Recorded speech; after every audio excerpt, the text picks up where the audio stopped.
Lisa Gumieniuk is a vibrant and passionate self-care and self-healing coach. However, this was not always the case. Many years ago, she suffered a whole host of illnesses that ranged from glandular fever all the way to Lyme disease.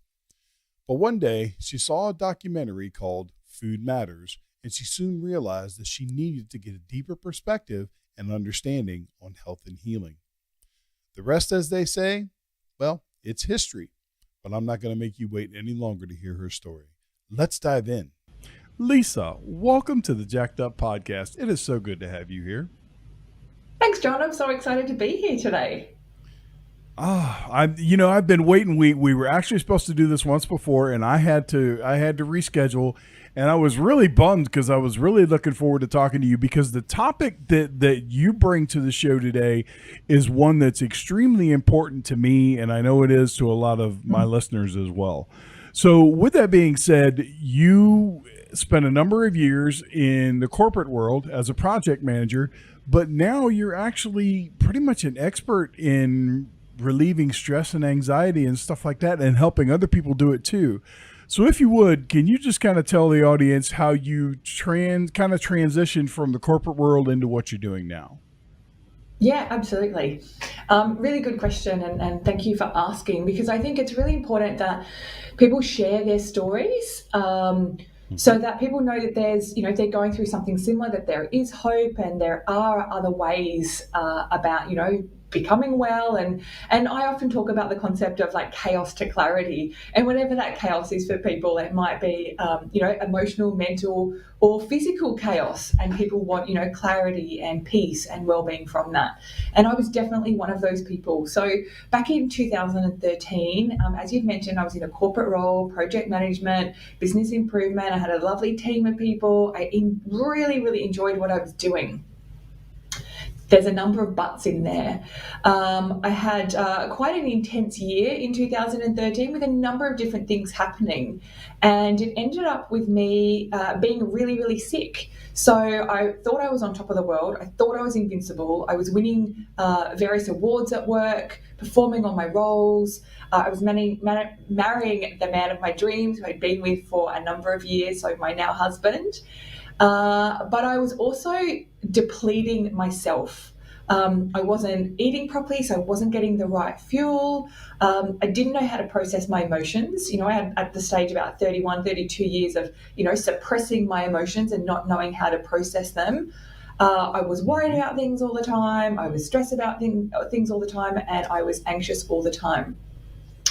And my body just literally hit rock bottom. I remember my energy levels started to deplete, and I was doing really high intensity exercise in boot camp, about 10 hours of intense exercise every week. And then people started to overtake me in sort of boot camp and exercise. And I'm like, what's going on? I just don't feel like I have any power. And I was losing power. And then a few weeks later, I was unable to read a 2-line email at work. I could physically read the words, but they weren't sinking into my brain. I thought there is something seriously wrong here. So then I went down this very, very big and long journey of chronic illness, glandular fever, shingles, Lyme disease, 2 autoimmune diseases, heavy metal toxicity. Wow. So a lot of,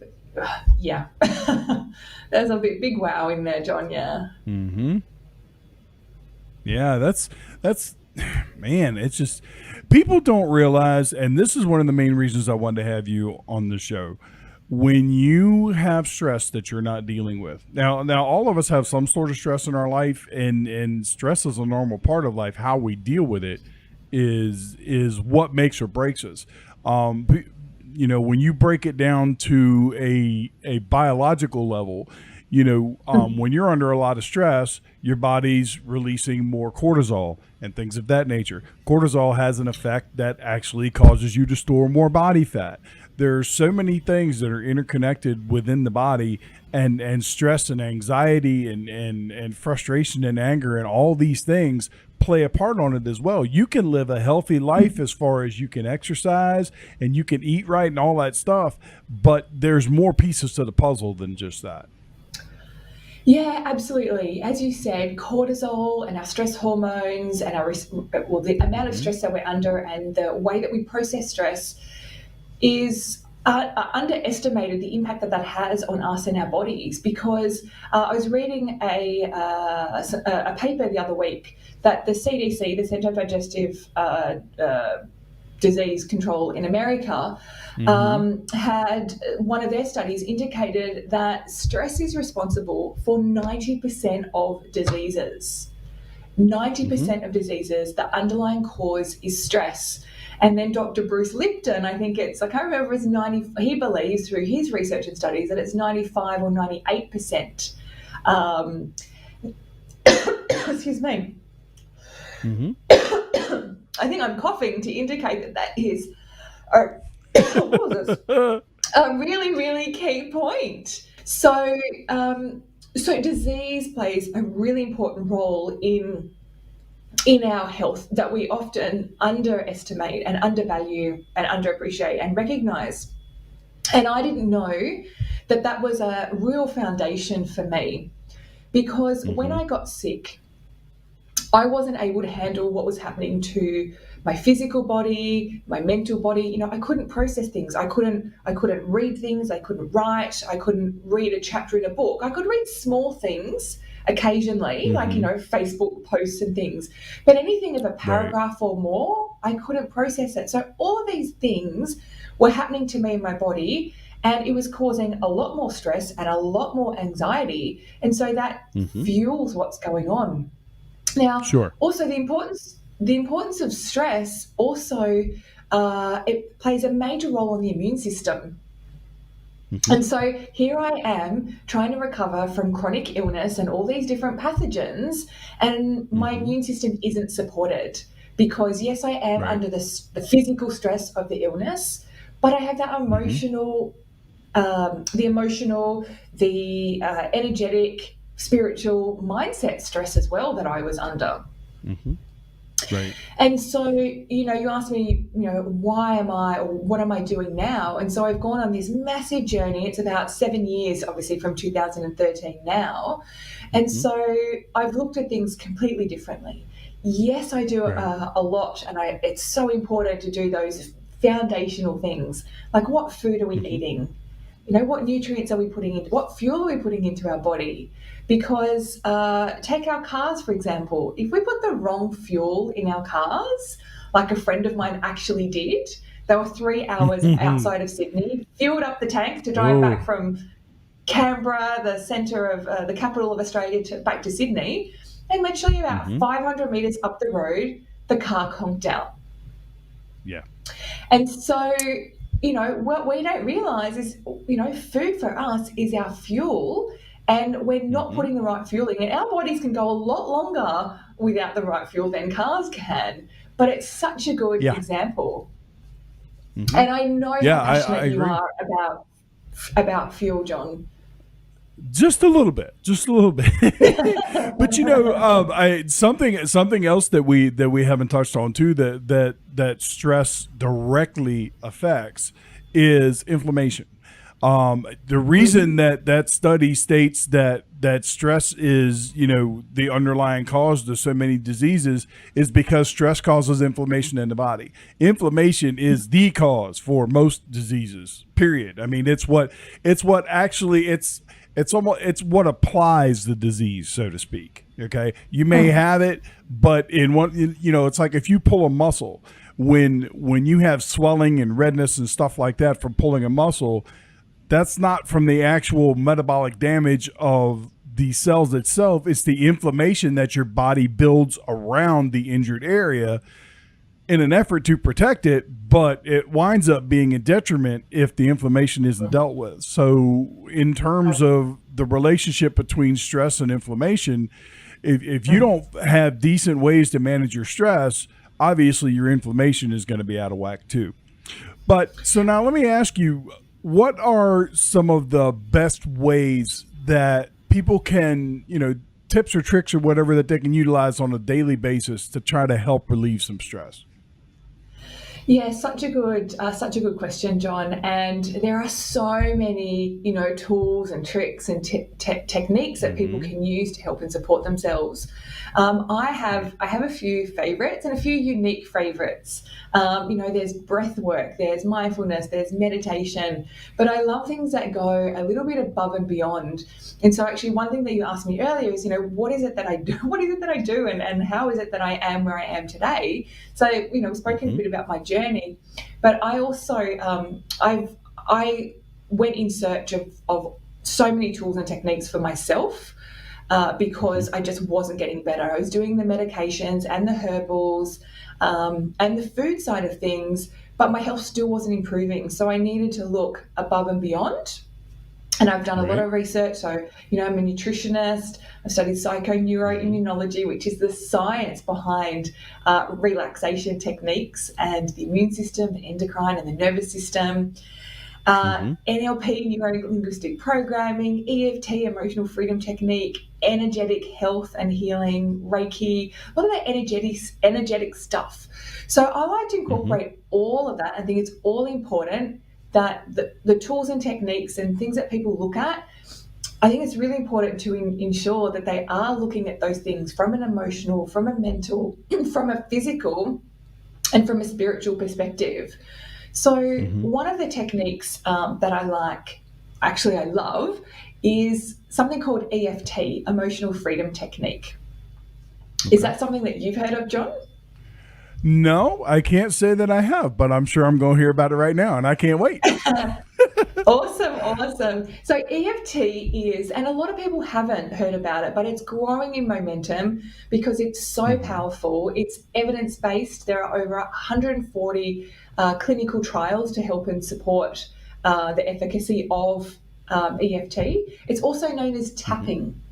So what happens is tapping is just that, where you tap on yourself on different parts of the Mm-hmm. body. So we've known for over 5,000 years that there are these energy lines that run through our body called meridians. Right.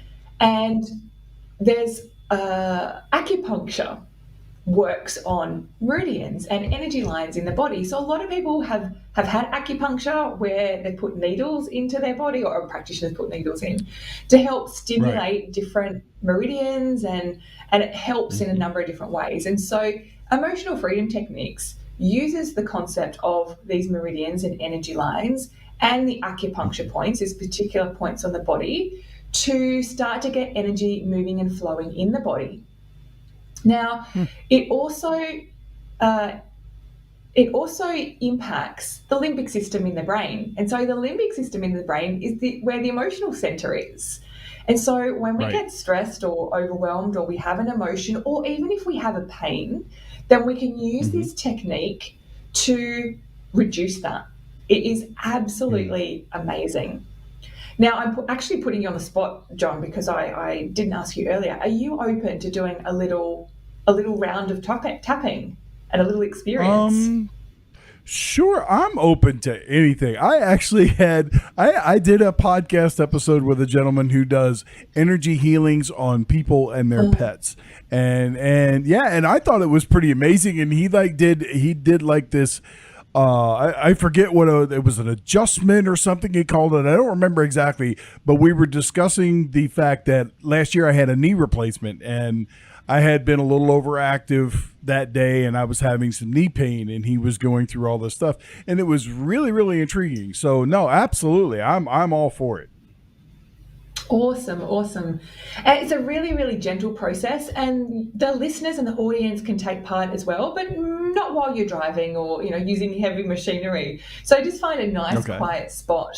So what I'll do Mm-hmm. is, the first thing is, I'll talk through for everybody the acupuncture points on the body, and it's really, really easy. So the first acupuncture point is on the side of the hand. So where your little finger is, it's just on the side there, and it's like a Mm-hmm. karate chop.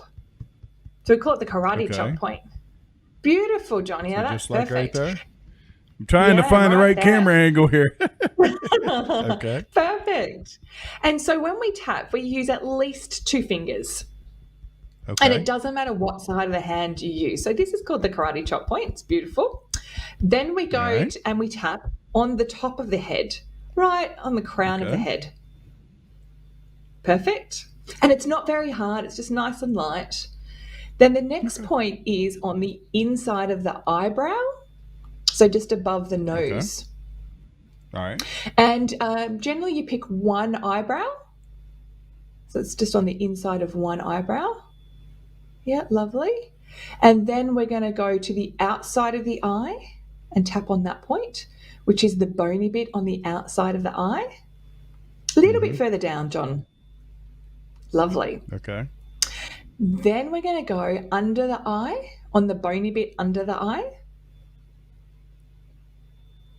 And then under the nose. Then the crease of the chin. So just under the lip there. So it's not on the chin, it's just in the middle there. Beautiful. And then the next one is the collarbone. So where your collarbone is, and you feel the little round bit just under your neck there. So go Right. down 1 inch and off to the side. Okay. Excellent. And so you can tap with one hand there. Lovely. And then the last point is under the arm. So it's not in the armpit, it's on the side of the body, under the armpit, generally in line with the breast. Okay. Yeah, that's a great way of doing it, John. Perfect. And then we breathe in and breathe out. Feels pretty good. So they are the tapping points. Now, what happens is, if you're stressed or anxious, or, you're in a certain level of pain in relation to something, if something's coming up for you in your life, then what you can do is rate that on a scale of 0 to 10. So Okay. think about something that's happening for you right now, John, and think about, something that's not overly, not overly serious. Because we don't want to bring up, too much, we don't want to bring to the surface and process something that might need further support. But think of something that might be causing you a little bit of stress now. Okay. And I won't ask you to share that with me, but I will ask you to let me know on a scale of 0 to 10, 0 being neutral and 10 being really distressed, where would it fit on that scale for you? Okay. I think the a point of stress that I deal with on a regular basis is, since I've made the pivot and tried to make this what I do now as far as the nutrition business and all that, try to make that my career. Yeah. It all stems from the fact that because I'm getting older and I can't work the types of jobs I used to, Yeah. I find that it's really stressful for me to try to make this successful so I can support my family on it, rather than having to go back to a factory job working 16 hours a day running around, and never being able to see my wife and kids. Yeah. And so on a scale of 0 to 10, how distressed do you feel by that thought when you think about it right now? Right now, about a 6. About a 6. Okay. And is there a particular emotion that comes up for you when you think about that? Well, I don't really know how to. I don't know what emotion to tie it to. It's. I feel like if I can't make it happen, then I'm failing everybody. That I'm letting them down. So I don't know Yeah. what particular Okay. emotion I would tie that to. Yeah. Is it like stress, anxiety, fear of it not succeeding? Fear. Yeah, Fear. because Yeah. And thank you for sharing. because I'm getting older. Yeah, I'm getting older, and I'm like, I can't work 60, 70 hours a week at a physical job like I used to be able to do. I'm 53 years Yeah. old, so it's time for me to work smarter, not harder. That's what I tell people all the time, Yeah. and that's what I'm trying to do. Absolutely. Yeah, and thank you for sharing, because your listeners, fear is something that comes up in so many people, and it's great that you're able to share this. That this is an experience that a lot of us go through. There's two sides. There's fear and there's love. So let's see if we can Yeah. get you a little bit closer to that love side and a little bit further away from that Mm-hmm. fear side. So thinking about this, this 6 out of 10 feeling, feeling that you might be failing and the fear of failure in creating this, Mm-hmm. new venture. Mm-hmm. Is there somewhere that you feel it in your body when you think about it? Um, Probably like right up the back of my neck. Neck, I have a yeah. it's yeah, it's like it's almost like I get tension headaches sometimes when I'm stressed about it. Yeah. And is there a particular color that comes to mind when you think about it? Mm, not that I can put to it. Thinking about it now, um, I would say probably red, which I would think would Red. associate to anger, but yeah. And is that red a light red, a dark red? Does it have a texture or a shape associated with it? Not really a texture or shape, but it's bright. It's a bright It's, red, almost an orangish type red. Yeah. and how big is it when you imagine it? Or Um, small? it's when I imagine it and when it's really bothering me, it's all I can see. It's all you can see, Pretty much. yeah. And Yeah, so it's pretty big. these Yeah, and so these questions are really, really powerful as a self assessment, as a body assessment for people to understand deeper layers and levels of what's happening for them and where they're at with things. And Hmm. then, so that is, on a scale of 0 to 10, how distressed are you feeling? What emotion is coming up for you? Where is it that you feel Hmm. it in the body? Is there a color associated with it? Is there a texture? Is there a shape? How big is it? Hmm. And then you can use that information with this tapping exercise to help diminish it. Are you open to Okay. doing that, John? Sure. Okay. Let's go. So we're going to go through those tapping rounds.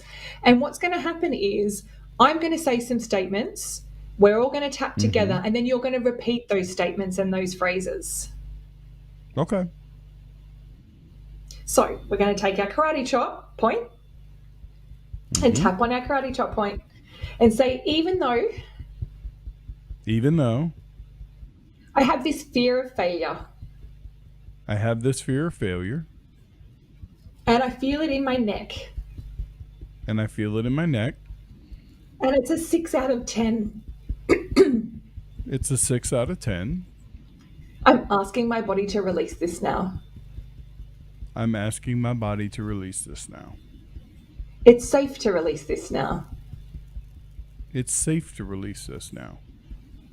even though Even though I have this fear of failure in my body I have this fear of failure in my body and I feel it in the back of my neck and I feel it in the back of my neck and it's red in color. and it's red in color. It's safe to release this now. It's safe to release this now. And I'm asking my body to help and support me. And I'm asking my body and help to support me. And we'll do this one more time, even though And even though I have this fear of failure I have this fear of failure and I feel it in the back of my neck and I feel it in the back of my neck and it's red in color, and it's red in color, I'm asking my body to support me to release this now. I'm asking my body to support me to release this now. And then we go to tapping on the top of the head. Fear of Okay. failure. Fear of failure, Inside the eye, fear and failure. fear of failure, Tapping on the outside of the eye, fear and failure. fear and failure, Under the eye, fear and failure. fear and failure, Under the nose, fear and failure. fear and failure, Tapping on the chin, fear and failure. fear and failure, tapping on the collarbone, fear and failure, fear and failure, and then tapping under the arm, fear and failure. fear and failure. And we stop tapping and we take a deep breath in and a deep breath out.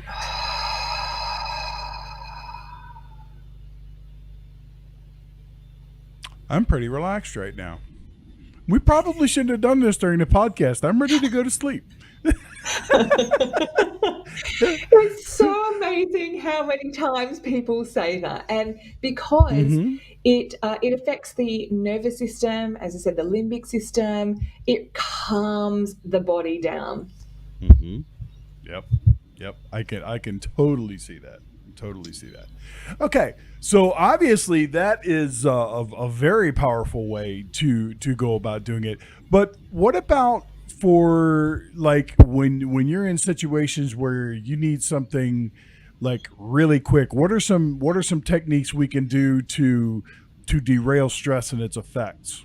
Like if in the heat of battle, so to speak. Yeah. So taking on the concept of tapping, which we've just done, is to actually tap on potentially one of two spots. So one might be that karate chop point, because it's really great that you can hide it either behind your back or under a table if you're in a business meeting. Or the other one is tapping on the collarbone. And so I've had clients who have been having panic attacks. They're in the throes of a panic attack. It's just getting started. And they're like, oh, I've learnt this tapping thing. I'm just going to give it a go because I'm just about to spiral completely out of control with this panic attack. And within moments, it's dissipated. And they've gone back to their meetings or whatever it is that they were doing as if nothing had happened. It is absolutely amazing. It sure sounds like it. So now let me ask you, let me back up just a little bit. When you were dealing with your chronic illnesses, how did you stumble across using techniques to help relieve stress and anxiety? And how did you come across those as a way to help you in your transition through that time? Yeah, so I came across them because I was so desperate. I was so sick. As I said, I was trying all of these things and I wasn't getting the results. So I had to look outside of the box, outside of the square. And then I can't remember how I came across EFT, for example. But I also remember watching the documentary called Heal on Netflix. And there was a little episode in there where, a little section in there where someone went through some rounds of tapping. And I'm like, oh, that's quite interesting. Because what I realized is that, as I keep saying, we're made up of our, we're not just our physical body, we're that energetic, emotional body and spiritual body as well. Right. And so I wasn't focusing on those layers and I didn't know how. So EFT is really good for processing emotions, and I didn't know how to process my emotions. I would just keep suppressing them. I was numb to them all, and I just kept pushing them down. And I had some practitioners say to me at one stage, Lisa, I think you need to do some emotional work. And I'm like, emotional work? I can talk to people. I've got people in my community who I can talk to, but I need solutions above and beyond talking.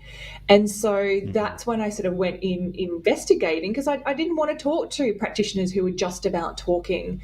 But, EFT, for example, the neuroplasticity is not just about talking. And I'm not sure about your experience just now, John, but, it might be possible that you're, 6 out of 10 and that feeling of fear has been reduced. And, maybe that redness and that orange color, and it was really big, maybe it's a lot smaller for you. So the body works in a number of different ways. It doesn't work just from, our cognitive mind and, the physical things.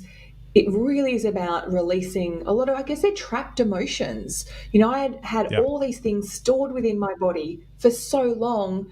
And ultimately, it's trauma. I was also involved in a car accident, actually, at the time that I was getting sick.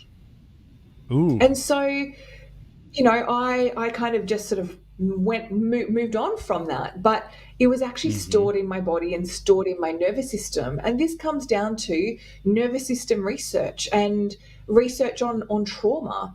And you mentioned stress, and little things can end up being traumas within our body. That constant ding, ding, ding of our mobile phones going off, Facebook notifications on our phones, on our computers, that's constantly shocking the body and putting it into that fight, flight, freeze mode. And that is fight, flight, freeze is comes from us running from, well, not running from, but when we see a tiger, what do? We stay and we fight the tiger. Yeah, or we watch the next episode of Tiger King on Netflix. One of the two. I did watch an episode last week. I said I would never watch it, and I watched one episode just to see what it was all about, and I binge watched the whole doggone thing. But no, I don't want to get too far off in the weeds. But I really agree with what you're saying. So many things within the body are connected. It's like you're talking about the tapping and how you're basically manipulating the energy pathways, and you drew the correlation between that and acupuncture. When you look at it from a biological level, it's you're talking about basically stimulating nerves is what you're doing, and nerves are like the wiring system of the body. They're the ones that transmit all the energy impulses. So if you have blockages along those lines for whatever reason, I can see where the tapping would be very beneficial, and just as a way to kind of release those blockages and allow free flowing energy to go through. And I think that's really, really cool. But I want to ask you about something else, because you touched on it a little while ago. NeuroLinguistic Programming. Now, one of my favorite all-time mentors is Tony Robbins, and he is really, really big in NeuroLinguistic Programming. Can you explain to the audience, because I don't really think I've ever done an episode on it, but I think they would get some value out of knowing what NeuroLinguistic Programming is. Could you explain to them a little bit about how that works? Yeah, so like neuro relates to like the brain and the neurons. Linguistic is language, and programming. And so what happens is we create these often, or we have a thought, and then that thought gets stronger and stronger and becomes a belief. And then those beliefs then get more ingrained in the body, and we have emotions and feelings associated with those. Then we have certain actions and behaviors that result in certain outcomes. Now, what happens is when we go through that loop, and because we often have the same result when we're thinking certain thoughts, and then we have these beliefs, we have these emotions, we take these actions, and then we have the same outcomes, we go round and round in this loop. And so when we're talking about the brain, there's this phrase that neurons that fire together wire together. So what that means is, say for example, with me, I've been chronically unwell for 5 years, and I'm in this pattern, and I'm waking up the same person every day. I'm feeling unwell. I don't know how to get out of this, and I'm stuck. And so the communication that I'm saying to my body is like, I'm stuck. I don't know how to get out of this. I have Lyme disease. I have shingles. I have glandular fever. And this is what my body is hearing. And so it gets, those thoughts then become a belief that I don't believe that I can get well. Or, I believe that I'm stressed and anxious and that I'm going to have to live like this forever. I believe that I can't change. But that's actually not true. So what NeuroLinguistic Programming does is it helps to change the language in the body, change the language in the brain, and ultimately reprogram it so that there's a different belief and a different story. So my husband, for example, would say to me, Lisa, you just need to believe that you're well. And every time he said that, my whole body would get really, really tense.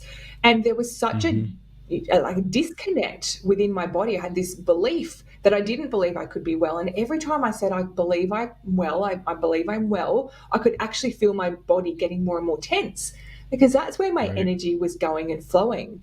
So I needed to use techniques like EFT and NLP combined to help reprogram those stories that were in my brain. And ultimately, it's reprogramming our cells so they're through our whole body, so they're communicating and saying, actually, this belief that I had, and there were some stories associated with it, actually, they're not true.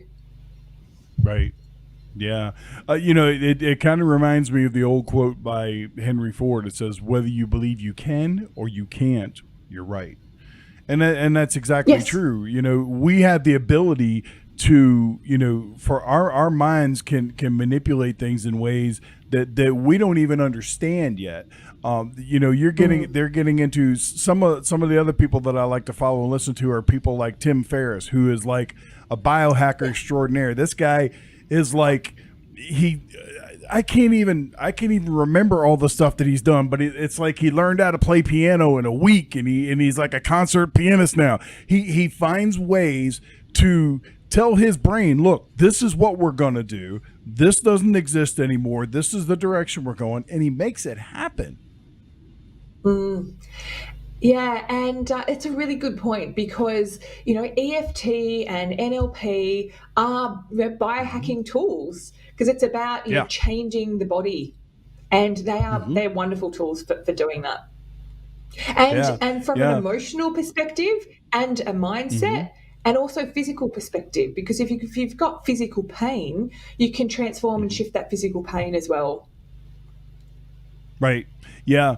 I actually experienced that myself. I went for about 8 months last year with my right knee bone on bone. I couldn't be on my feet for more than an hour at a time unless I wanted my knee to swell up to the size of a watermelon and just be in excruciating pain. And I still managed to go to the gym as much as possible and things like that. I just told myself that, yes, this is something that I have going on right now, but I'm not going to let it stop me. I'm going to find ways to, keep going, because, with me being a type 2 diabetic and things like that, I need to make sure that I stay as active as possible. And I'm no spring chicken. I'm getting older. So, but it's like young at heart. Yeah. Absolutely. But it's like, I literally just said, look, these are the things that I need to make happen. This is the physical shortcoming that I have. I'm going to find a way to move past this. And that's exactly what I did. And, I think also for your listeners, there's, as we said, there's different tools and techniques and modalities, and there's so much available for people these days. And it's great to know that there is hope and there are other ways. I thought that I was stuck. I didn't think that, and I actually hadn't realized for so long that I had these trapped emotions and, these limiting beliefs that were keeping me stuck, because I'm quite strong in some ways. And also that I thought that I could do it on my own. And ultimately, I do have all the tools and techniques within me, just like you do, just like each of your listeners does. But often we need some guidance or some coaching or some support to really help, break through and get to those deeper levels and work out what's going on for you. Because you've also worked with practitioners, haven't you, John? Yes, absolutely. I don't know a single coach out there in any respect, whether it is a health and fitness coach, whether it's a business coach, whatever it is. You will not find a coach out there that hasn't worked with a coach. It's just that simple, because we know the value of it. I didn't throughout my throughout my health and fitness journey, I didn't getting to the point where I was healthy and off diabetic medicine and all that stuff, I didn't work with a coach. But I don't know. I'm a weird person. I'm one of those people that if I decide something's going to happen, it's going to happen, and that's the end of it. It's like I smoked for 30 years, and I told myself, you know what? I'm done with smoking. And I went on Chantix, was supposed to take it for 6 weeks, and after a week, I threw the medicine and the cigarettes away and never looked back. I quit drinking alcohol 30 years ago because I didn't like how it made me feel. And no matter how much the environment that I was in, there was a lot of social pressure. All the people that I hung out with drank all the time. I was like, nope, that's not for me anymore. And I just left it alone. People talk about willpower all the time. And I guess willpower has its place. But the fact of the matter is, no matter what it is that you're trying to do, you need to just make your mind up. You need to make your mind up, and you need to tell yourself, okay, I'm at point A. I need to be at point B. What do I have to do to get there? And then make it happen. And sometimes, and that's great. It's a really good point. It's something that I often use with my clients as well, and say, you're at point A, you want to be at point B, and how is it that you get there? Is it something that you can do on your own? Is it something that you need, guidance and support with some of those steps to get you started on that like mountain climbing journey, so you can get to the top of that hill? And ultimately, it's about empowering people. So, we've spoken about like 2 really basic, simple tools and techniques that people can use for themselves. Yes. And there's so many ways about it. But one thing that I also wanted to mention, John, and something that you mentioned just now, is that, you have to make that decision. And that decision is pivotal. And a lot of people are stuck in trauma. They're stuck in that fight, flight, freeze mode. There might be post-traumatic stress or some type of trauma that's actually keeping them stuck. And they're struggling with that motivation. They are feeling stuck. And so, trauma-related work and the nervous system work really shows that sometimes the experiences that people have can actually be holding them back. And so sometimes the mindset alone, they need help and support to release some of that trauma so they continue with that positive mindset, because it's not just it's not always the positive mindset. I come across people who really do want to be well, but they've tried so many things. I had a client who 15 years worth of depression and anxiety and tried all of these things, and then got to the stage where she started work with me and said, I don't believe this is going to work. I mean, there was a part of her that believed, because she started working with me. And it was interesting. We did a lot of the tapping and the NLP work, because almost every session her body would say, I don't believe this is working. And even though every session, her stress levels were going down and things were changing and shifting in her life, there was this part of her subconscious or her body saying, no, I don't believe it. Yeah. Yeah. And I think it's really important to note too, and I think I've talked about this in another episode. One other thing that I do too on the weekends is I work with an organization that provides direct support to people with handicaps, both mental and physical. And one of the things that I've learned in my training as I've gone through, the process of starting to work with them is that stuff can happen to you in your childhood that you don't even realize anymore, and it can be affecting you. I actually read a study that was done on the ACEs test. There's 10 different questions that you answer, and typically if you score where you answered yes to 4 or more questions, they consider you as being affected by some sort of childhood trauma. And I found it really interesting with this study that I read that 75% of people that are obese score 4 or higher on the ACEs test. So it kind of makes you wonder, as far as from a health and fitness standpoint, how many things are we dealing with that are undealt with emotions and whatever from early on in our development that are causing us problems now. And to your point, that's where it comes in. It's working with someone that's an expert in their field that knows ways to help you get down to the bottom of what it is that actually is, causing issues for you.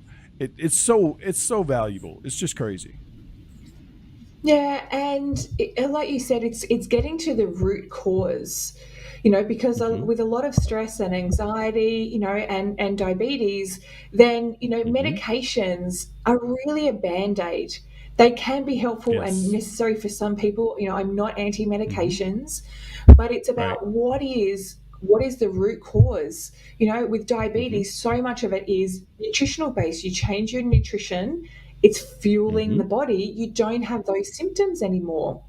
And then you Right. said, and then a lot of people will get to the stage where they know about what foods that they need to eat, but they're not making Hmm. those nutritional choices. And it's Right. it's looking at, as you said, those underlying causes of why are they not making those nutritional choices. So I started Yeah. out as a nutritionist and a coach, and then I Right. realized it's not about the nutrition. Well, I Hmm. mean, the nutrition, as I said, the nutrition is a part, but Yeah. what's holding people back Right. is really the underlying reasons and emotions that they're binge eating, or they're not eating the right things. That could go all the way back Absolutely. to childhood. Yep. And exactly, and so much of it is their surroundings too. It's like, I ask one of the questions that I ask all of the clients that I have when they first starting working with me is I ask them, how much support do you have at home? Is your significant other or your kids, are they on board with the fact that you may have to start keeping certain types of foods out of the house because you realize that you have a weakness in this area, and in order for you to be strong and continue to work towards your goals, you need to make sure that's not in the house. Are they on board with that, or are they like, well, I'm not on a diet, you are, so you do what you need to do, and we're going to continue to eat the way we are? So many of those things play a factor in what's going on. We could sit here and we could literally talk for hours about all the little things that can affect your well-being as a whole. And when I say well-being, I mean everything. I mean mind, body, spirit, the whole works. Because I started off my journey in this business as a nutritionist and a personal trainer, but I have come to realize in the last year that it is so much more than just that. It really is, and there are Mm. so many things that are connected, and there are so many things that people can try that it may not work for you. It may work for it's just like a nutrition protocol. There is no one best diet. You need Mm. to find the nutrition protocol that works for you, because what works for me might not work for you. It's the Mm. same thing with your mindset and how you deal with stress and anxiety and being overwhelmed and all these things. It's all directly connected. Mm. Absolutely, it's directly connected, and people don't have to be stuck in those stories and those experiences. No, absolutely. You Uh, you can change your story. Yeah, absolutely. And so, Yep, we've for been talking sure. about there are different ways to change those stories, and again, like you said, we talk Hmm. about that childhood experience, or even later in life, um, death of family members, or experiencing something traumatic, a car accident.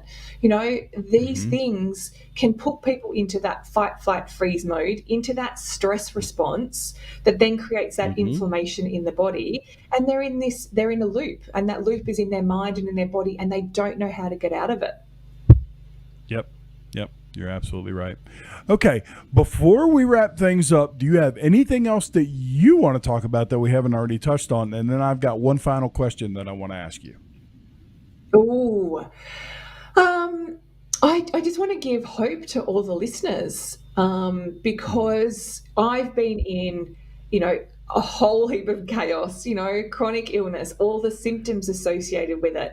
I wasn't able to Right. work for at least 5 years, and I didn't think that I could get out.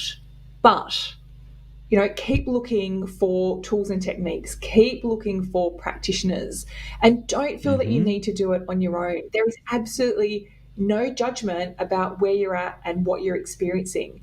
And you can go from that state of chaos to clarity. And whether that be, emotional, mental, physical, there's so much hope out there and so much potential for you Yeah. to find that clarity and that wellness. Absolutely.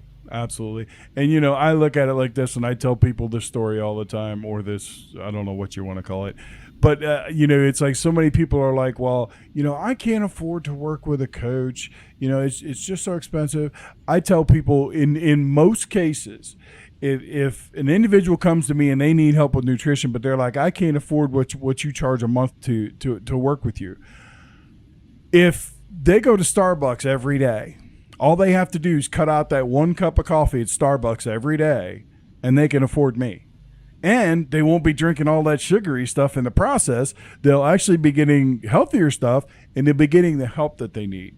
And it's the same thing with someone like you or anybody else who's out there that is sharing their expertise to try to improve the quality of your life. You can't put a price on the quality of life in my book. You just can't do it. It's like when you buy a house. A house is an investment. Well, you know what? When you're hiring a coach, that's an investment in you. Yeah, it's sometimes it's the phrase you can't afford not to. It's like I can't afford a coach, but you can't afford not to have a coach because. And I used to be one of those people, as you mentioned earlier in yourself, John, that you were like, coaches? I don't need to coach. I was one of those for such a long time. And now it's almost like an addiction, but it's a beautiful addiction because it's so empowering and it's so rewarding. And they're able to help get you from your A to your B so much quicker than what you could do on your own. And they've got professional experience. They work with clients. They've got a number of modalities in their toolkit. Whereas, and that can help you get out of your own way because often, we talk about, some of those limiting beliefs and some of those thoughts and some of those emotions that are keeping us stuck. They can help you release them, but they can help you get out of your own way so that you can move forward. This is their specialty. Yeah, absolutely. And if you look, most, I won't say all, but most coaches in just about any field where there's coaching available, most of them are coaches because they've walked the walk. They've been there. They've done it. You know what I'm saying? Yeah. I became a coach because I was a 400-pound out of control diabetic that almost died, and I improved my life, and now I want to pay that forward and help others. So that's why I became a coach. You became a coach in doing what you do because you lived it. You use these techniques to help you get through, your trials and whatnot. And so many other people are the same way. Now, there are plenty of coaches out there that have just gone online, taken a test, and got a certificate. Yeah. And, be mindful, do your due diligence on people. But, yeah, you can't replace a quality coach without a doubt. Okay, my final question. Are you ready? Right. I don't know. Well, sometimes I give it just depends on the person, and I kind of get a feel. It's why I always do like a pre-episode interview, so to speak. Sometimes I give people a heads up about this question, and then others I just give it to them because I want the organic answer. Here it is. If you could affect one thing about health and fitness on a global level, meaning one thing that you did, instituted, said, whatever, would change something about health and fitness on a global level, what would it be? What would it be? It would be to empower people with this little tip, this little EFT, emotional freedom tapping tip, because it literally is something that is so small. You can do it with your own hands, like on your collarbone or on your karate chop point, and that itself can literally change your life. So That's awesome. Might sound really simple, but it is so powerful. You know what? Like I said, after we went through the whole thing and then we went back and you were guiding me through that, I did. I was like so relaxed. So I can only imagine. And, I know just as well as anybody the effects of what, undue stress and anxiety and all that does for the body, without a doubt. Okay. So before I let you go real quick, let everybody know where they can find you on social media, websites, whatever. Awesome. Thank you, John. For those who would like to reach out, then you can find me on my website, which is lisagumieniuk.com, my Facebook group, which is Chaos to Clarity Reset, Facebook page and Instagram, which is Lisa Gumieniuk Coach. So, yeah, a few different places for you to reach out if you want to connect further. Absolutely. And I'll be sure to put all those in the show notes too. Lisa, thank you so much for coming on the show. This has been absolutely amazing. I have loved this episode. And I'm going to join your Facebook group, and I'm going to be following along and enjoying all the content you put out there for sure. Thanks so much, John. It's been amazing to chat with you. The work that you're doing is so necessary and spreading to so many people. And it's just wonderful that you've got this passion, this inspiration, and providing hope for so many people. And thank you for having me on the show. I really, really appreciate it. Thank you. All right, sit tight 1 second. I'm going to wrap this up, then I'll be right back to have some parting words with you. Okay, guys, I know you got a lot of value out of this video. Lisa is absolutely amazing. I love the work that she's doing. Be sure to follow her Facebook page, go to her website, hire her if you need some help dealing with your stress and anxiety and all that stuff. This was amazing. If you liked what was going on here, make sure you subscribe to the channel, hit the bell. That way you get notified when new episodes of the podcast drop. Until I see you again, you know my motto, playtime's over. It's time to get to work.